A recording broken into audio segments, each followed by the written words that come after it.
Most people spend their lives chasing approval, trying to fit in, be liked, stay accepted. But the moment you turn your focus inward, everything changes. You stop begging for validation and start building inner power. When you focus on you, your mind sharpens, your peace deepens, and your clarity becomes unshakable. This is how real leaders are made. Ignore yourself, and you'll stay at the mercy of everyone else's opinion. But own yourself, and nothing can shake you. The strongest minds are built in silence. In just a few moments, you'll understand why the more you focus on yourself, the stronger your mind, your life becomes. When you focus on yourself, you shift from being a passenger in life to becoming its driver. This isn't just a poetic metaphor. It is a fundamental law of achievement. Most people live reactively. They are pulled by distractions, bent by opinions, and steered by the noise of the world. They hand over the steering wheel of their life to circumstance, waiting for approval, waiting for direction, waiting for luck. But there is a rare type of person, someone who makes a decision to turn inward, to focus the lens on their own thoughts, beliefs, and actions. That person begins to shape destiny. The moment you redirect your attention to yourself, something miraculous happens. You start to see not the mask you wear to fit in, not the illusion you've built to please others, but the raw, unfiltered truth, the potential waiting to be activated. You begin to see your patterns, how you respond to pressure, how you talk to yourself, how you treat your own dreams. And in seeing those things, you gain what few possess, clarity. Clarity leads to control, and control is the first brick of power. When you control your thoughts, your responses, your energy, you become immune to chaos. You stop absorbing other people's anxiety. You stop reacting to every spark thrown your way. You begin to move with purpose, guided by something stronger than impulse. That, my friend, is when your strength becomes visible. The Bible offers timeless counsel in Proverbs 4:23. Guard your heart with all diligence, for from it flow the springs of life.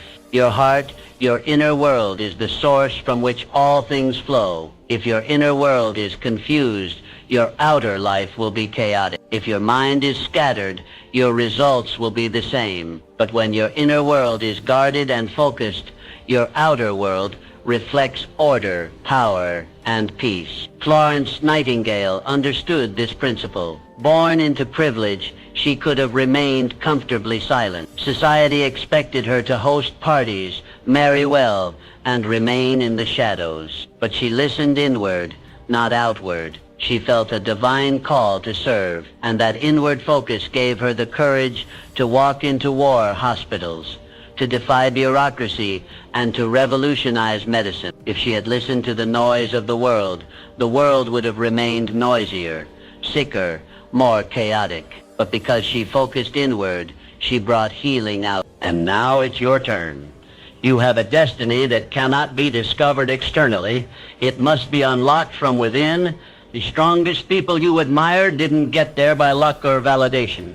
They turned their focus inward, identified what needed to grow, what needed to die, and what needed to be built. Then they worked silently, consistently, with fierce intention. So start now. Begin by noticing where your attention goes. Are you always watching others? Are you always reacting? Or are you shaping yourself each day? The world doesn't need another person trying to please the crowd. The world needs you clear, focused, powerful. Your strength begins with your attention. And the moment you direct it inward, you stop being a passenger in life. You take the wheel. Drive. To focus on yourself does not mean to be selfish.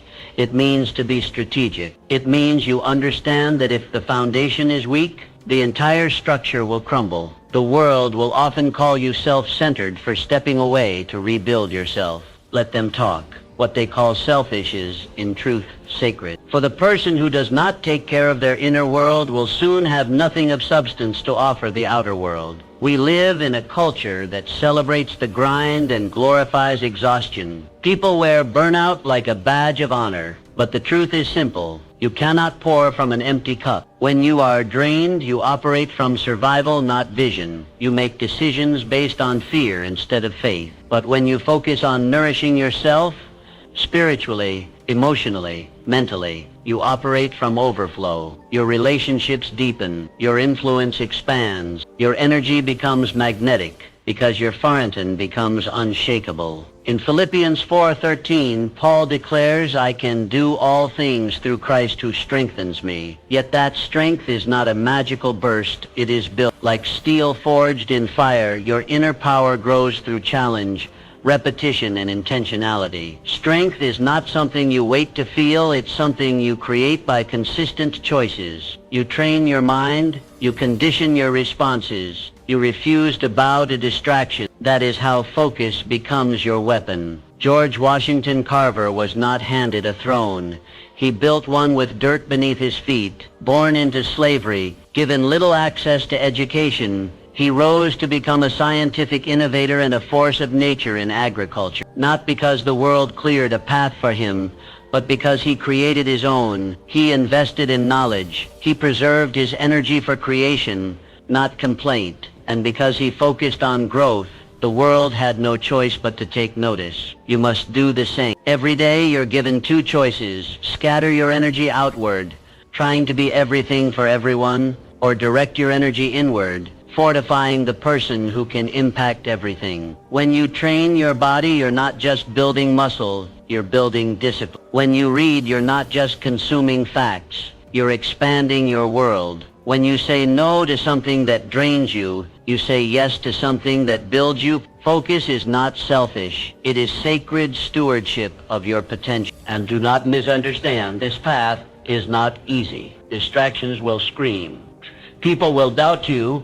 Guilt may try to creep in. But remember this, greatness demands separation before elevation. You cannot rise while entangled in everything and everyone. Strategic focus requires boundaries, and boundaries are the birthplace of strength.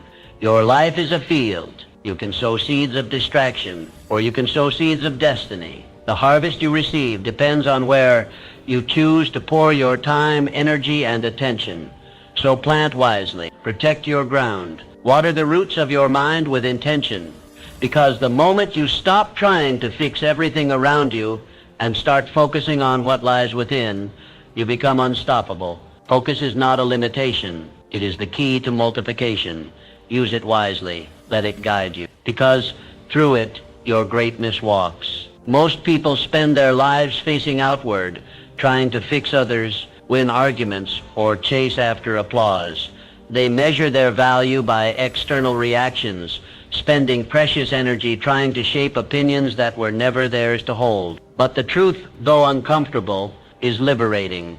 The only person you can truly change is you. Real transformation doesn't begin with the world. It begins with self-mastery. Imagine standing in the middle of a storm. The winds roar. The rain beats down. You cannot silence the thunder or calm the sky, but you can build a ship, one strong enough to carry you through it. That ship is your mind, and the material it is built from: focus, discipline, inner clarity. You cannot control the chaos outside, but you can conquer the chaos within. Romans 12:2 gives us a blueprint. Do not conform to the pattern of this world, but be transformed by the renewing of your mind. The world's pattern says, react, retaliate, respond to noise with more noise. But transformation demands that you renew daily, intentionally, persistently. You do not drift into clarity. You focus into it. Harriet Tubman is a living testimony to the power of internal mastery. She did not ask for permission. She did not wait for applause. She listened inward. She trusted divine whispers more than public opinion. And because she mastered herself, her fear, her focus, her faith, she led others to freedom. She walked through danger with a spirit trained in solitude. That's what you must become. A leader not because you crave attention, but because your inner fire lights the path for others. You are not battling the world. You are battling the noise within you, the self-doubt, the fear of rejection, the addiction to praise. You must break those chains, and they are chains. Make no mistake. Distraction tells you to scroll instead of study. Doubt tells you to quit before you begin. Validation tells you to shrink your voice until others approve. But focus tells a different story. Focus whispers, go inward. Focus invites you to silence the outer world so you can strengthen your inner one. And here's the beautiful result.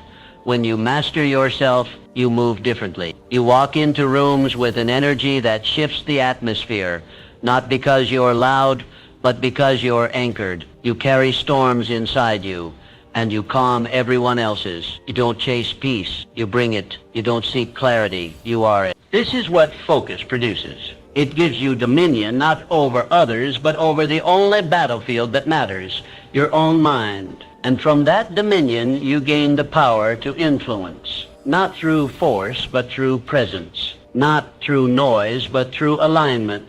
So stop exhausting your life trying to change what is not yours to change. Withdraw your energy from criticism, comparison, and chaos, and reinvest it into mastery.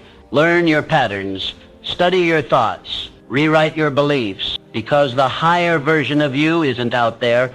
It's already inside you, waiting to be disciplined, directed, and deployed. Let your mind become the ship that sails steady through every storm. Let focus be your compass, and let transformation begin. Not someday, but today. Every time you choose discipline over comfort, you cast a vote for your future self.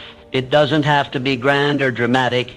It's the quiet decisions, the 5 a.m. wake up, the salad instead of sugar, the extra hour studying while others sleep, that forge the life you desire. Discipline is not a punishment. It's a passport. Every small act of discipline lays a brick, and while the world may not see what you're building, heaven does. More importantly, you do. The structure is invisible at first, but the stronger it grows, the more unshakable you become. Comfort is seductive. It tells you rest now, skip today, just this once. But the price of comfort today is regret tomorrow. You must build with intention, and when the temptation comes to take the easy path, remember, you're not building for now, you're building for what's next. Your future self is counting on you. Matthew 7:24 speaks of the wise man who built his house upon the rock.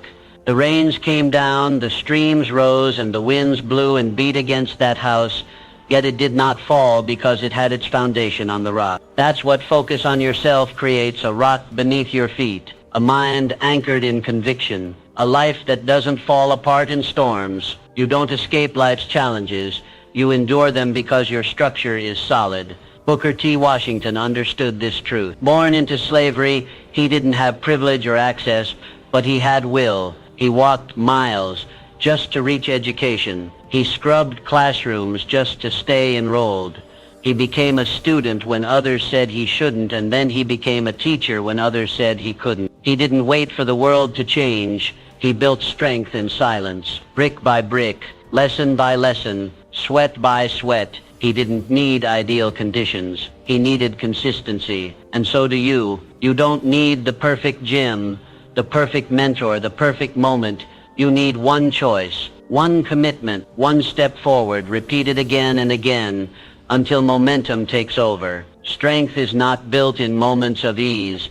It is forged in fire, in the reps you push through when no one is watching, in the nights you stay disciplined while others indulge, in the decisions that make no noise but change everything. Don't worry if no one notices you're disciplined. Don't expect applause. The strongest foundations are underground.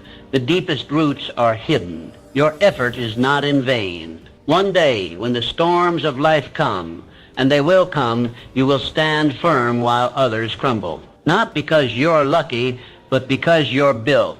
Every act of self-discipline is a declaration. You're telling the world, I am not here to be shaken. I am here to be steady. You're declaring war on weakness. You're declaring love for your future. And every brick matters. So today, choose the hard path, the lonely road, the early alarm, the quiet grind. Because that's where transformation lives. That's where greatness begins. And when the flood comes, when the wind howls, when the world trembles, your house will still be standing. Why? Because you built it right. Silence isn't empty. It's full of answers, but you will never hear them if you keep running from yourself. In this modern world, noise has become the addiction of the anxious. People fear silence because it forces them to listen to their doubts, their regrets, and their unlived dreams. But if you're brave enough to sit in stillness, you'll hear something far more valuable: clarity. The strongest minds are not built in chaos. They're forged in solitude. It is in the quiet that the storm within is calm. The world will try to convince you that success requires hustle every moment, that movement equals progress. But true elevation begins when you learn to pause, not to numb, but to be still and aware. Isaiah 30:15 says, "In quietness and in trust shall be your strength," not in volume, not in speed, in quietness. When you spend time alone, truly alone, you come face to face with the unfiltered truth of who you are. And that moment, though uncomfortable, is the birthplace of growth. Your fears rise, your insecurities echo, but so do your dreams, your values, your purpose. Silence becomes the mirror, and if you dare to look, you'll see the next version of yourself, waiting to be born. Nikola Tesla understood this. While others chased applause, he embraced solitude. Hours, sometimes days, spent in mental silence. He built worlds in his imagination. He didn't just invent machines. He saw them before they were real. His solitude was not a weakness. It was his superpower. Because he learned what most people never discover. Solitude is a portal to genius. But you don't need to be an inventor to practice this power. You just need courage. The courage to turn off the noise, to shut down the notifications, to walk into a room without music, without messages, just you and your mind. And then listen, not with fear, but with faith. Trust that what you hear in the silence is exactly what you need. We live in a society that celebrates busyness, the calendar full of appointments, the inbox flooded with requests, the mind always on. But that isn't strength, that's survival. And you were not born to survive, you were born to create, to lead. And leaders must retreat before they advance. They must listen before they speak. They must know themselves before they guide others. So make it a habit, a daily ritual. Even 5 minutes of stillness can alter your trajectory. Sit with your thoughts, ask yourself real questions. What am I avoiding? What am I chasing? Who am I becoming? You don't need the world's opinion, you need your own awareness. Because the stronger your relationship with yourself, the less you need from the world. You stop begging for validation. You stop bending for approval. You become grounded, not in noise, but in knowing. And that, my friend, is where true freedom begins. When you can be alone with yourself and feel complete. When silence becomes sanctuary, not punishment. That's when your power multiplies. Stillness is not the absence of movement. It is the presence of purpose. Embrace it. And watch your mind grow stronger than ever before. When your focus is fractured, your life becomes scattered. Tasks go unfinished. Dreams stay on paper. Energy gets drained in 10 different directions, and none of them lead anywhere meaningful. It's like pouring water into 10 cups and watching them all stay empty. But when your focus becomes singular, when it is aimed at growth, aimed at mastery, aimed at one meaningful pursuit, momentum builds. And with momentum, power is inevitable, like a river carving a canyon. Consistency in one direction transforms everything. It doesn't happen overnight, but it does happen. The river isn't fast, but it is relentless. And that is what separates the average from the exceptional. Most people dabble. They try a little of this, a little of that. They start businesses, then abandon them. Set goals, then forget them. Begin disciplines, then drop them. The result? A life filled with fragments. Pieces of potential scattered across time. But power is found in completion, not in starting, but in finishing. Not in curiosity, but in commitment. James 1:8 gives us a warning. A double-minded man is unstable in all his ways. The unstable man is not evil. He's simply unfocused. He says yes to too much. He pivots too soon. He abandons the hard path for the easy one. And so his life never stabilizes. Focus brings order. Focus builds strength. When you pick one goal, just one, and chase it with intention, the universe starts to respond. Doors open, resources appear, people take you seriously. Not because you're lucky, but because you're clear. You're not sending mixed signals. You've declared your direction, and direction creates alignment. Thomas Edison didn't revolutionize the world by being interested in everything. He chose one obsession, innovation, and gave it his full attention. Thousands of experiments, countless failure. But because he stayed the course, he didn't just invent the light bulb. He lit the world. That kind of impact isn't reserved for geniuses. It's reserved for the focused. What if you stopped switching paths every time it got difficult? What if you stayed long enough to get good? Long enough for your roots to grow deep and your name to carry weight? Most people never tap into their potential because they move too much. The moment pressure shows up, they pivot, but mastery lives on the other side of perseverance. So I ask you, what is your one thing? What's the one pursuit that sets your soul on fire? Choose it.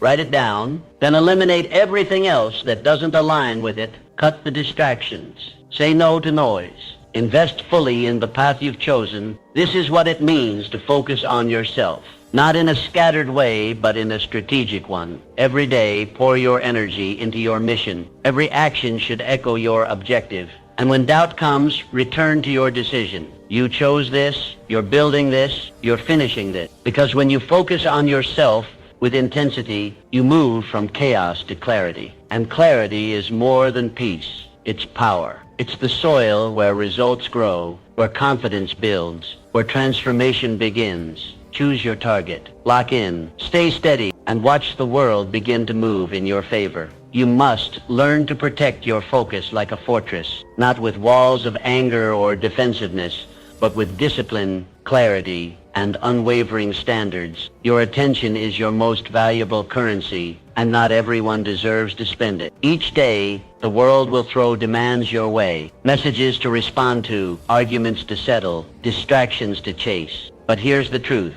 You don't owe your energy to everything that calls for it. You are building something sacred, your mindset, your future, your destiny. And when you are in the construction phase, the worst thing you can do is entertain the noise. Every distraction pulls bricks out of the foundation you're trying to lay. And too many lost bricks, the entire structure crumbles. Nehemiah 6:3 reveals the mindset of a man locked into purpose. He said, I am doing a great work, so I cannot come down. That single sentence is a shield. He was building the walls of Jerusalem, surrounded by enemies who tried to distract, derail, and discourage him. But he didn't debate. He didn't defend. He simply stayed focused. That's the energy you need. You are doing a great work. Maybe your great work is healing. Maybe it's launching a dream. Maybe it's becoming someone your family can depend on. Whatever it is, don't come down. Don't lower your energy to match the chaos around you. Don't dilute your purpose to win approval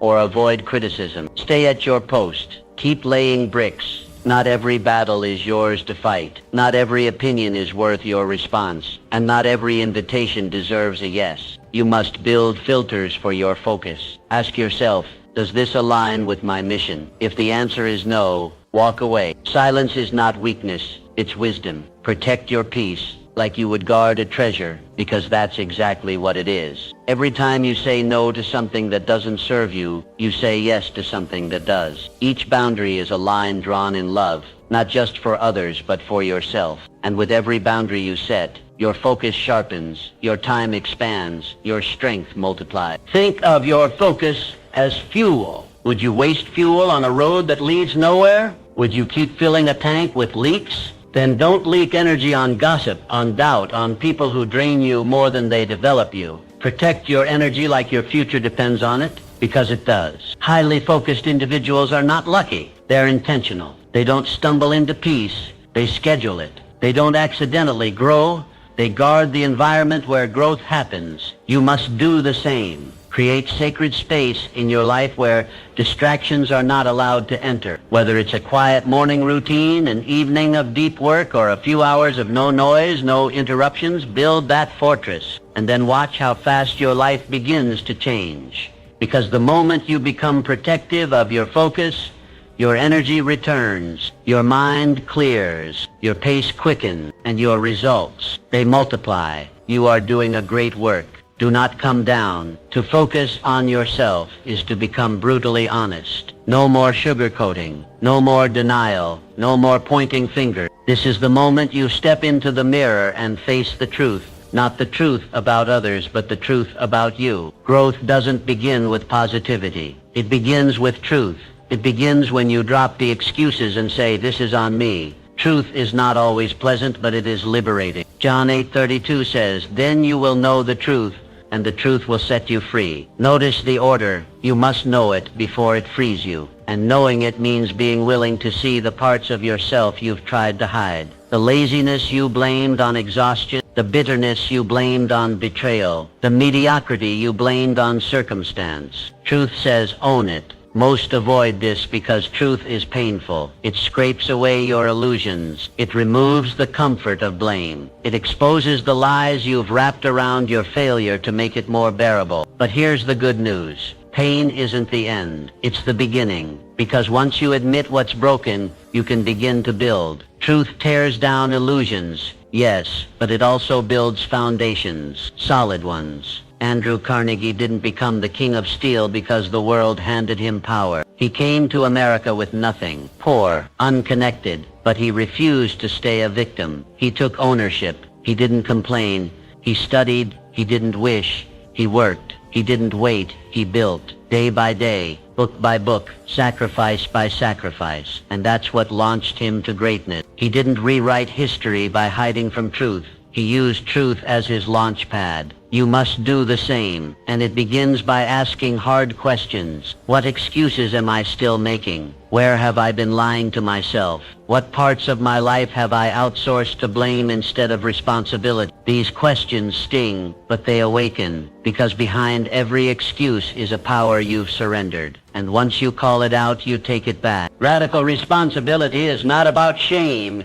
It's about sovereignty. It's the declaration that your life is your canvas. You are the artist. The strokes may be messy, the colors may bleed, but you're still the one holding the brush. And with truth in hand, you can repaint any story. When you take responsibility, your life becomes malleable, flexible, changeable. You are no longer a victim of your past, your parents or your pain. You are the sculptor. Mold your mind, refine your habits. Shape your days with discipline. Let truth carve the life you've been avoiding. This journey is not for the faint of heart, but you're not faint. You're ready. Ready to stop pretending. Ready to stop performing. Ready to become, because becoming begins with truth, and truth begins with focus.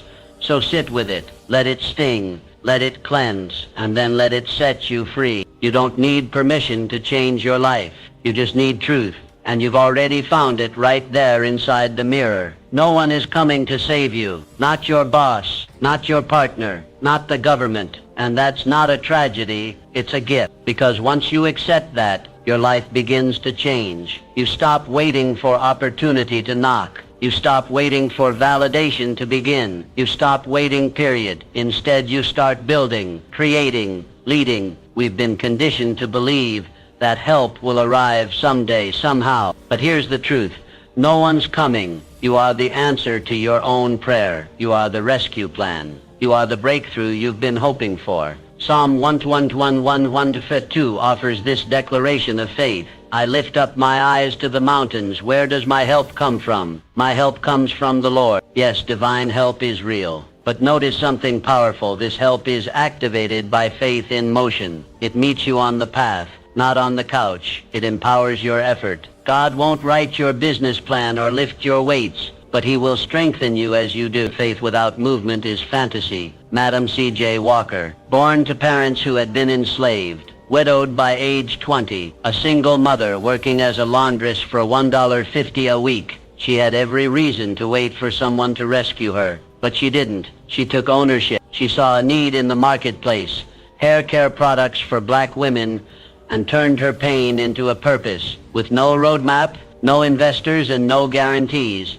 she built a business empire. She became the first female self-made millionaire in America, not because the world opened the door, but because she kicked it down. That is what it means to focus on yourself, not out of selfishness, but out of intention. You stop outsourcing your destiny. You stop thinking someone else will bring you the life you dream of. You realize this is on me, my mindset, my energy, my effort. No more blaming, no more waiting, no more hoping someone will finally see your potential. You must see it, and then you must act on it. Every minute you spend waiting for the right time, the right partner, the right economy, you lose ground, because the perfect moment is an illusion. It never arrives. The only thing that's real is now. This moment, this decision, this step forward. And here's the paradox. When you stop waiting for help, you find it. Not because it shows up at your door, but because you became someone worth helping. You started moving. You built momentum. You became a magnet for resources, people, and opportunities. Because people don't invest in potential, they invest in progress. And progress only happens when you stop stalling and start building.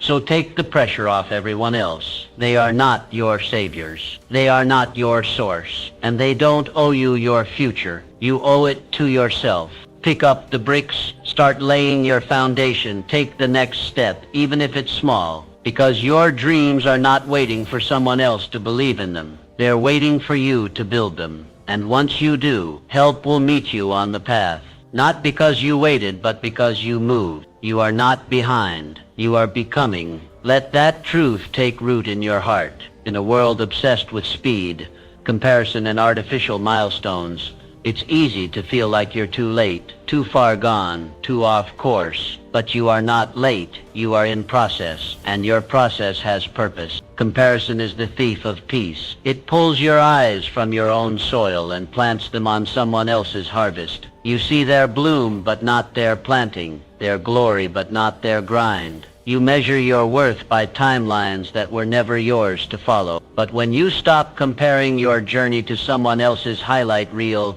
you reclaim the one thing that matters most, your focus. Ecclesiastes 3:1 says, "To everything there is a season, and a time to every purpose under the heaven." That includes your season, your purpose, your breakthrough. But just as fruit doesn't appear the day after a seed is planted, neither does transformation. There is time for breaking ground, time for darkness, time for pushing upward, and then, only then, time for bloom. Too many people waste their growth energy watching others. They scroll, they envy, they shrink. They feel late to a race that was never meant to be a competition. But you are different. You understand that greatness isn't microwaved, it's marinated. It's cultivated in silence, in discipline, in persistence when no one is watching. Every setback you faced wasn't a delay, it was a teacher. Every detour carried a lesson. Every failure carved deeper roots. And those roots, they will support the weight of your future. Without them, your success would be hollow,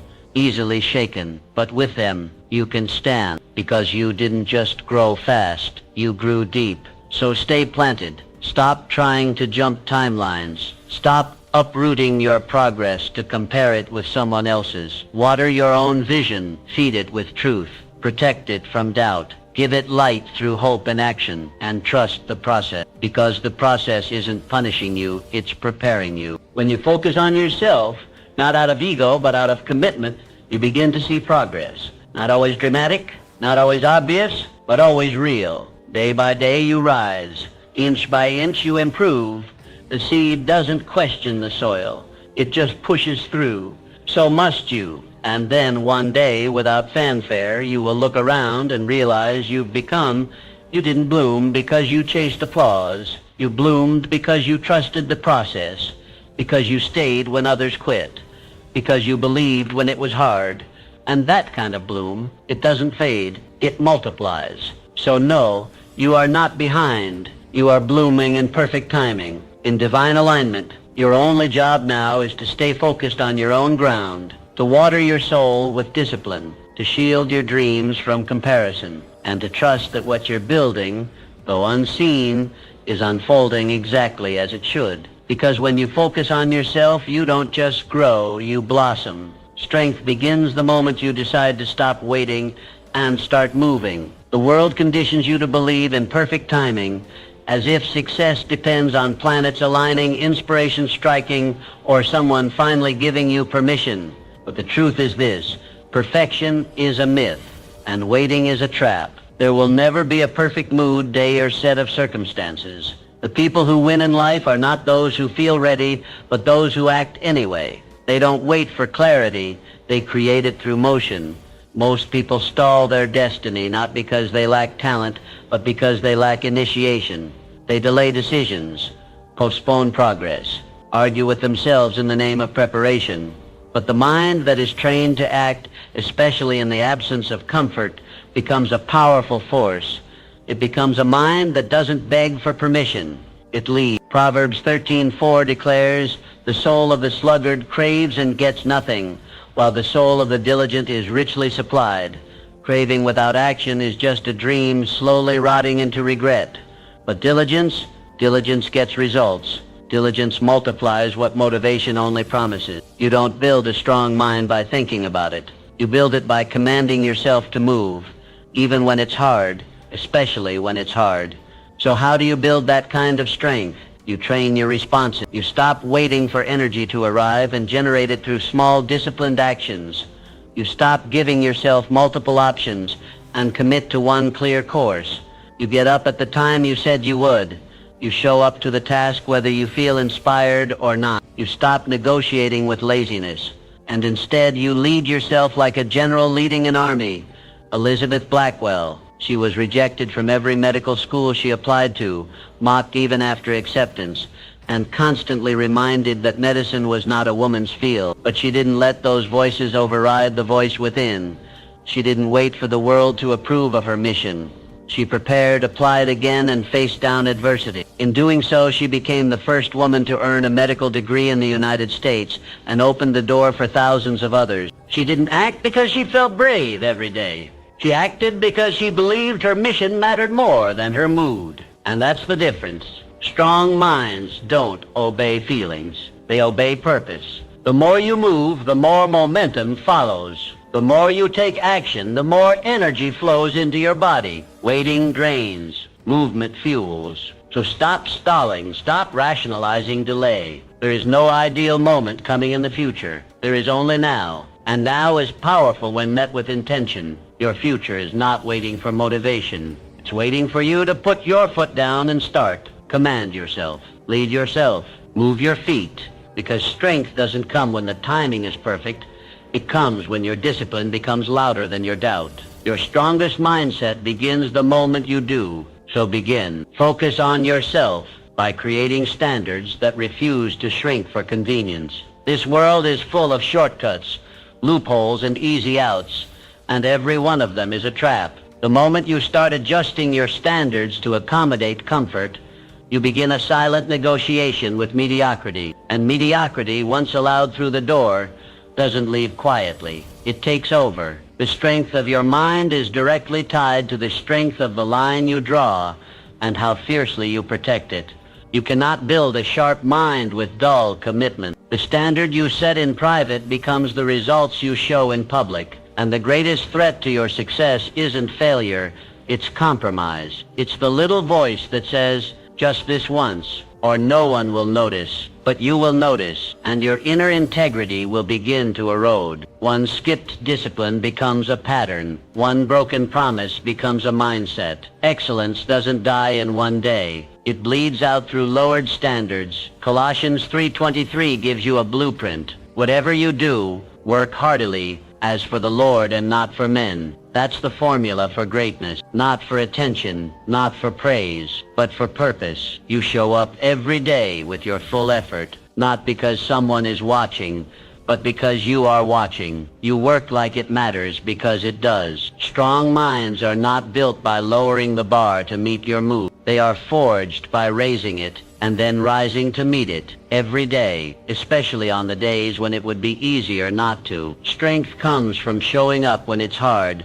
staying committed when it's boring, and pushing forward when others quit. Discipline isn't about motivation, it's about alignment. Your daily effort must reflect the destiny you claim to want. Sojourner Truth, born into slavery, denied education, treated as less than human, but she refused to accept silence as her final chapter. She learned to read. She found her voice. She spoke truth in courts, in churches, in crowds, not because the world gave her permission, but because she gave herself a standard, and she refused to shrink. Her life was not easy, her path was not straight, but her standards were unshakable. She did not bend to fear. She rose in power, and generations were changed because of it. You must do the same. Set a standard so high that it intimidates your comfort, one that demands your best, even in private, one that holds you accountable when no one else is watching. Your future doesn't need more excuses.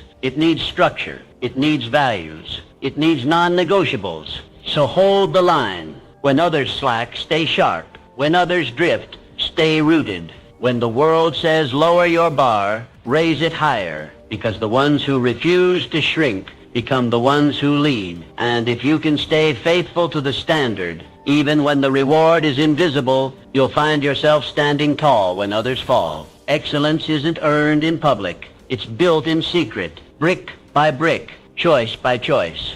So choose today, who are you becoming? Then match your effort to your answer every single day. Self-focus becomes strength the moment you learn to speak to yourself with the authority of a leader. Your life rises or falls based on the tone of your inner voice. Most people speak to themselves in whispers of doubt, complaint, and insecurity, and then they wonder why their lives feel small, chaotic, or powerless. But when your self-talk shifts from fear to faith, everything begins to change. The voice you use with yourself matters more than the voices you hear from others. Why? Because no one talks to you more than you. You are the most consistent speaker in your life.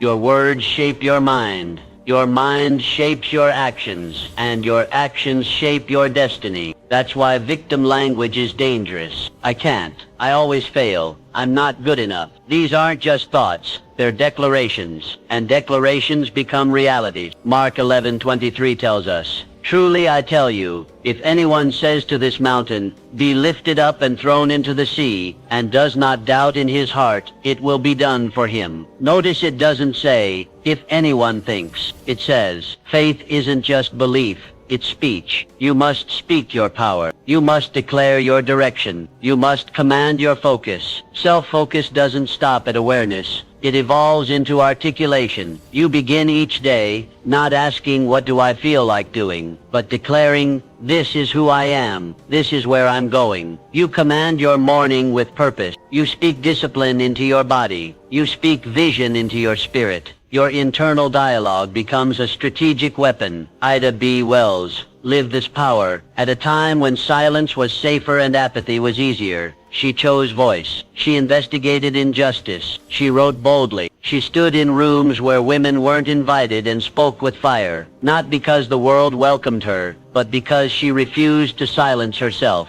Her words moved mountains. They changed laws. They awakened consciences. But before she spoke to the world, she had to first speak truth to herself. That's where all transformation begins. So what are you saying to yourself? Are your words building strength or sowing self-doubt? Are you rehearsing problems or declaring purpose? Your inner dialogue is either a cage or a key, and you hold it. To train your voice is to train your identity. Speak as the person you are becoming, not the person you've been. Talk to yourself like a leader would, firm but kind, clear but visionary. Never passive, never pitiful. Command your thoughts like they are soldiers, because they are. And here's the secret. When you declare something with enough consistency, your spirit begins to obey. Your body aligns, your choices follow, your mind stops resisting and starts reinforcing.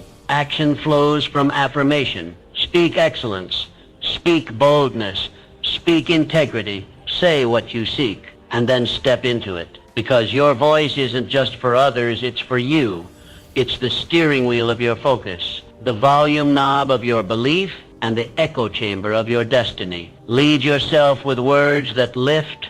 Start speaking like the champion you were born to become. Focusing on yourself means forgiving yourself. This isn't weakness, it's wisdom. Because until you release what's behind you, you'll never reach what's ahead. So many are not stuck because of a lack of talent, but because they're tangled in their own past. Not moving forward because they haven't let go. Shame doesn't just haunt you, it halts you. It freezes the potential that's trying to rise in you. Regret replays, guilt repeats, and every time you relive the mistake, you reinforce its weight. But the truth is this: you are not your past decision. You are your next decision. And the faster you accept that, the freer your mind becomes. You cannot lead yourself with chains on your feet. You must break them. 1 John 1:9 offers divine clarity. If we confess our sins, He is faithful and just to forgive us. That's not a maybe. That's a promise. Grace isn't earned, it's accepted. And once accepted, it's meant to empower, not enable guilt. Forgiveness isn't forgetting, it's releasing. Releasing the need to punish yourself. Releasing the habit of replaying failure. Releasing the belief that you are less because of what you did. The strongest minds are not those who have never failed, but those who no longer live in the failure. Those who have chosen to learn from it, grow through it, and rise beyond it. You cannot build your future in the ruins of yesterday. That's why self-forgiveness is not optional. It's foundational. Clara Barton, founder of the Red Cross, when reminded of someone who had wronged her deeply, she famously responded, "I distinctly remember forgetting that." She made a decision, not to erase the past, but to stop reliving it. She didn't let criticism reroute her mission. She stayed focused, and because of that, she changed the world. Imagine if she had chosen shame instead of strength, silence instead of service. We would have lost a legacy. You must do the same. Stop keeping records of your mistakes like trophies. Stop making your past the anchor to your present. You are not your worst moment. You are what you do next. That's where your power lives. To forgive yourself is to lead yourself. It's to say, yes, I fell, but I've also risen. It's choosing to put your energy into correction, not condemnation. Learn from it, apologize if needed, repent with sincerity, and then release it. There is no growth in guilt. There is only stagnation. And understand this: the faster your mind lets go, the stronger it becomes. The longer you carry what no longer serves you, the more it weighs you down. Mental strength is not just about endurance.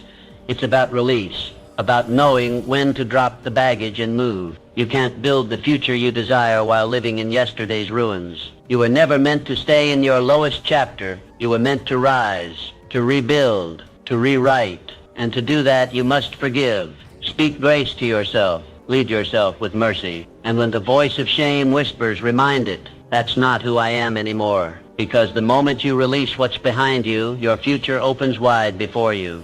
And you, my friend, are finally free to walk into it. A focused mind does not beg for clarity. It builds it through vision. You don't wait to see where life takes you. You decide where you're going. Without vision, you become a drifter. You move through life responding to noise instead of purpose. You follow whoever shouts the loudest. But true strength, true focus comes when you choose a direction and commit to it with everything you have. Vision is not about what you see with your eyes. It's what you see within. And once that picture is clear, everything else begins to align. Your energy follows it. Your habits bend toward it. Your time gets reorganized by it. The clearer the vision, the fewer the distractions. When you know where you're going, detours lose their appeal. Habakkuk 2:2 gives a timeless instruction. Write the vision, make it plain, so he may run who reads it. Vision activates movement. You don't need more motivation. You need direction. And once direction is clear,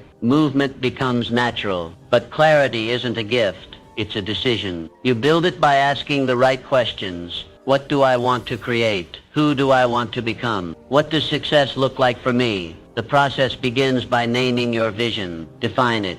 Don't just say, I want more. More of what? Don't just say, I want success. What does that mean to you? Be specific. Paint it in color. Put it in writing. Then read it every day until it becomes your compass. Because a clear vision is a steady rudder in every storm. Mary McLeod Bethune. She started with $1.50 and a dream that others laughed at. A school for young black girls at a time when society said they didn't need one. But she saw what wasn't visible. She believed in what wasn't yet real. And because she held on to that vision, she didn't just open a school. She laid the foundation for what would become a university. Her clarity gave birth to progress. She wasn't led by trends. She was led by vision. That same power lives in you. but it won't activate until you define it.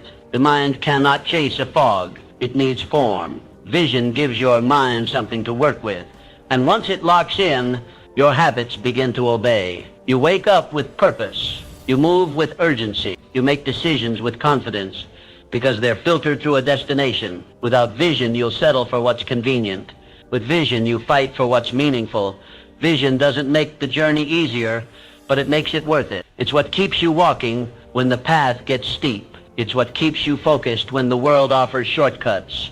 So write the vision, make it plain, not just in your journal, but in your life, in your schedule, in your conversations, in your daily discipline. Let it guide your day and govern your decisions. Speak it, live it, build it, because clarity is not something you wait for, it's something you create. And when you do, your mind stops spinning and starts running towards something real, towards something great. The more you focus on yourself, the more you detach from outcomes you cannot control. Life is full of variables, timelines that shift, results that delay, people who disappoint. And when your peace depends on outcomes, you become a prisoner to the unpredictable. But when your peace is rooted in preparation, you find strength even in the storm. You can't control the weather, but you can build a ship that sails through it. This shift is critical. Most people exhaust their energy trying to predict or manipulate the future. They ask, when will it happen? How will it happen? And the more they fixate, the more they lose momentum. But peace is not found in answers.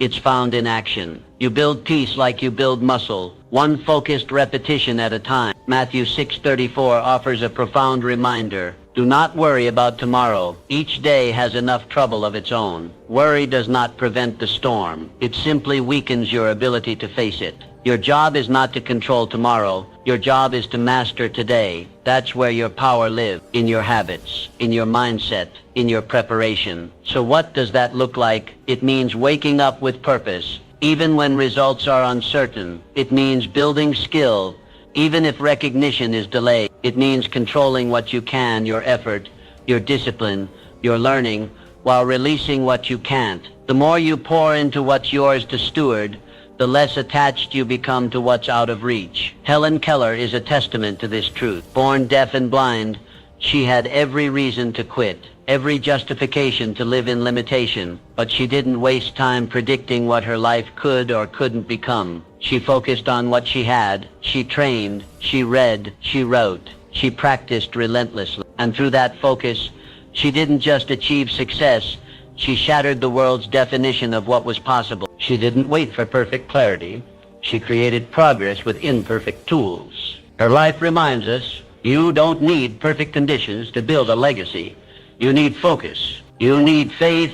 You need preparation. The outcomes, let them take care of themselves. You must do the same. Let go of the need to know exactly when your breakthrough will come. Stop obsessing over results. Start preparing with excellence. Your readiness is your responsibility. And when you show up fully present, fully prepared, results will come. Not because you chased them, but because you became someone they couldn't ignore. So train your mind to stay grounded. When the future feels uncertain, go deeper into the present.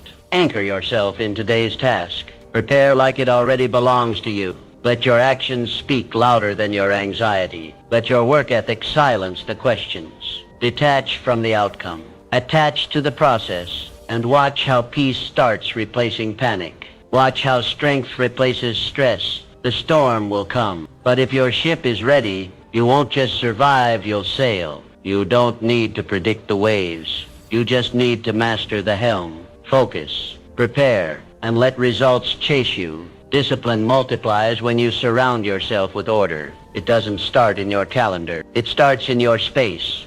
Because what surrounds you begins to shape you. If your environment is loud, cluttered, disorganized, don't be surprised if your thoughts are too.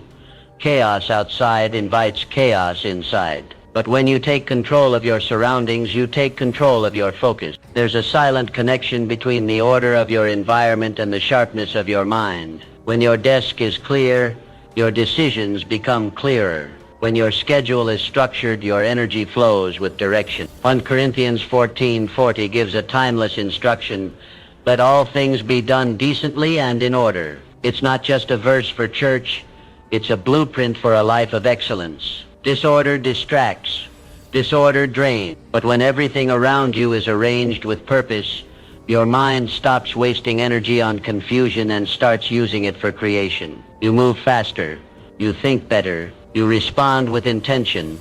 How do you create this kind of order? You start small. Clean your space. Every item in its place. Declutter the unnecessary.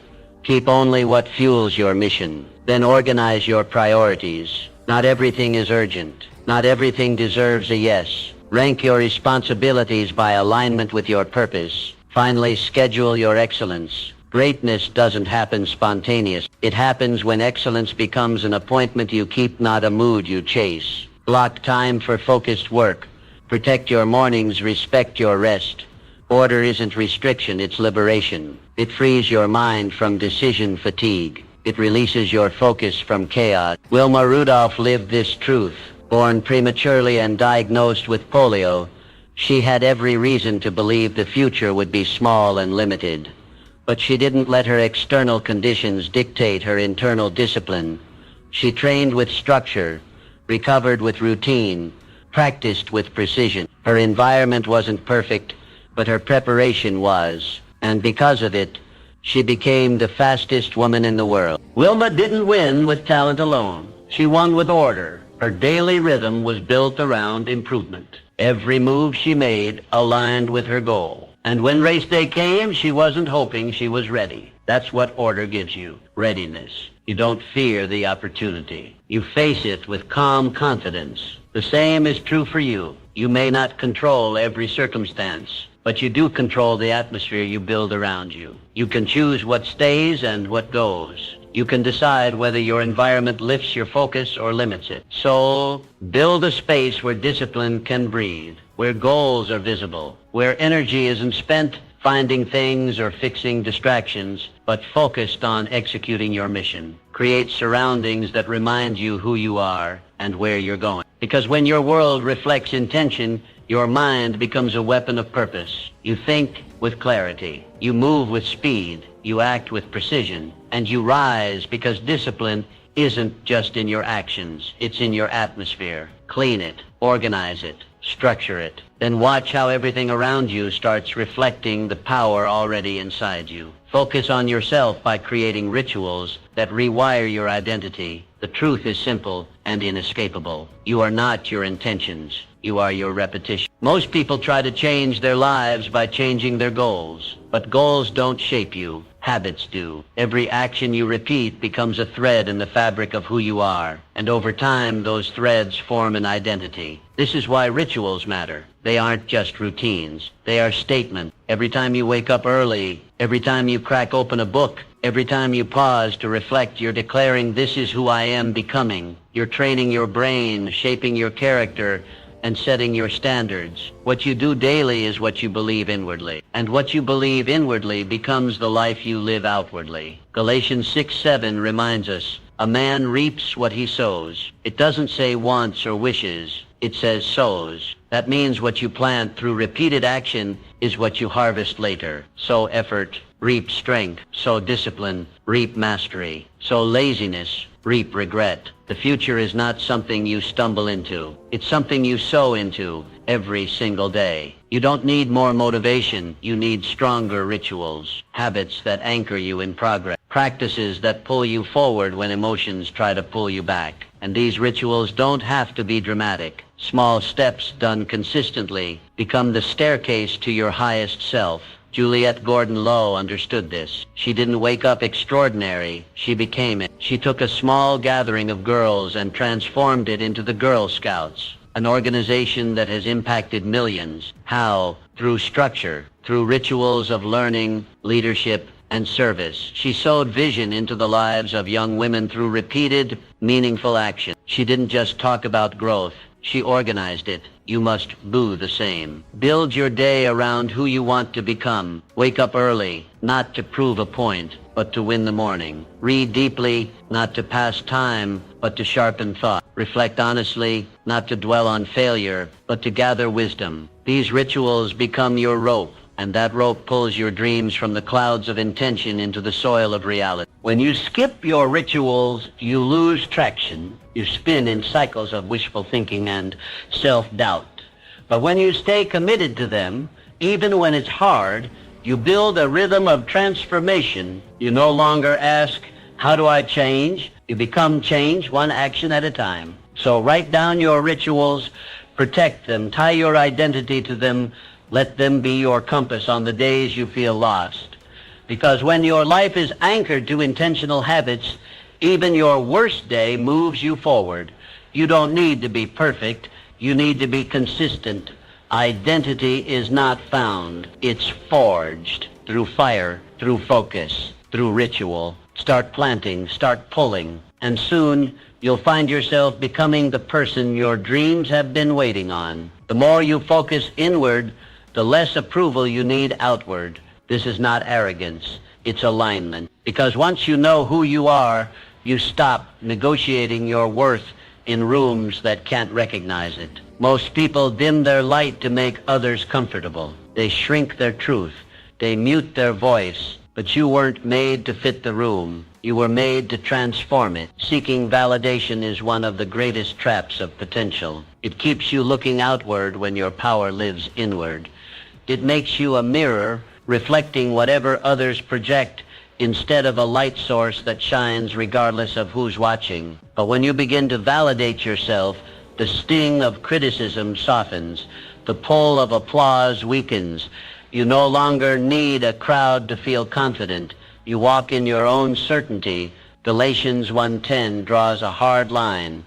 If I were still trying to please men, I would not be a servant of Christ. That verse isn't just spiritual, it's strategic. You cannot lead your life while constantly adjusting to please others. The path of purpose will always require disappointing some people, but better to disappoint others than to betray yourself. You must build your identity inward, not on compliments, not on someone else's idea of success. Your identity must be rooted in values, forged in solitude, and reaffirmed through consistent action. Because when it comes from within, no outside force can take it away. Frida Kahlo, she lived in a time and body that made expression difficult. Yet she didn't dilute herself. She didn't ask permission to paint her pain or filter her feelings. Her art was her truth, and her truth was non-negotiable. Critics came. Some mocked her, some misunderstood her, but none of that changed the intensity of her fire. She didn't wait to be accepted. She created something the world couldn't ignore. You must do the same. You don't need to become louder, you need to become clearer. Clear on who you are. Clear on what you believe, clear on the life you're building. The more certain you are inside, the less you depend on applause outside. When you validate yourself, everything shifts. Your walk carries authority. Your voice doesn't crack under judgment. Your boundaries become firmer, and you stop apologizing for existing in full color. This doesn't mean you ignore wisdom or feedback. It means you filter it through identity, not insecurity. So how do you start? Begin by reminding yourself daily of what makes you valuable, not because of your achievements, but because of your essence. Speak truth over yourself before the world speaks lies. Affirm your worth. Stand by your convictions. Walk into rooms like someone who doesn't need to be chosen because you already chose yourself. Don't shrink. Don't bend. Don't trade your depth for someone's shallow approval. You weren't made to echo the world. You were made to shape it. And when your validation comes from within, the world doesn't give you confidence. It confirms it. Your energy speaks before you do. So carry it like truth, walk it like power, and know this. The more you focus inward, the more the world starts to reflect who you really are. Focusing on yourself is not a phase. It is a lifestyle. It's not something you do when motivation is high.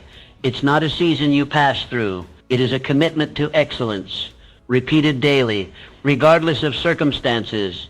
The moment you stop, drift begins. And drift is subtle.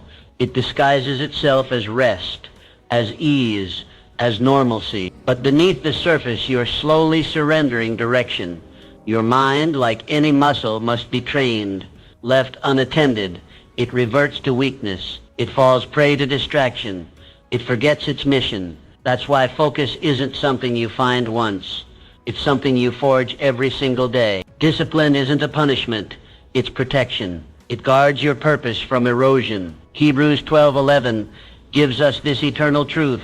No discipline seems pleasant at the time, but later it produces a harvest of righteousness and peace. The harvest doesn't come immediately. It doesn't arrive with applause, but it comes to those who persist, to those who build even when it feels like nothing's changing, to those who sharpen their mind while others sleep. You're not just chasing success, you're shaping a legacy. And legacy isn't crafted in one grand moment. It's built in the quiet, in the routines, in the daily disciplines that compound over time. The strongest structures don't rise overnight. They are anchored deep, reinforced by habit, and elevated by consistency. Wilbur and Orville Wright are prime examples. They weren't born with wings. They earned them through years of trial, repeated crashes, endless setbacks. They didn't stumble into flight. They disciplined themselves into it. Each failure taught them. Each attempt refined them. While the world doubted, they built. While critics mocked, they studied. And because they chose focus as a lifestyle, they achieved the impossible. You must do the same. Discipline cannot be a mood. It must be a method, a code, a system you live by whether you feel like it or not. Build daily, not just when it's convenient. Think sharply. Even when your mind wants to wander, live intentionally. Even when routine tries to lull you into apathy, set your alarm with purpose. Start your day with clarity. Attack your tasks like they matter because they do. Every choice is a seed. Every action is a brick. And the stronger your focus, the greater the structure you build. Your future doesn't need more intensity. It needs more consistency. The occasional sprint doesn't beat the steady marathoner. Success doesn't ask who ran hardest. It asks who lasted longest. And the ones who last are those who made discipline their companion, not their occasional guest. So keep your eyes on the mission when distraction calls. Remember your vision. When fatigue whispers, remember your why. When temptation offers shortcuts, remember your standard. And never let the noise shake your discipline. The world will try to lure you into passivity, but you weren't made to drift. You were made to drive. Every day, every habit, every mindset adjustment, it all adds up. Focus isn't a tool, it's a lifestyle. Choose it, live it, repeat it, until the future you're building becomes the life you're living.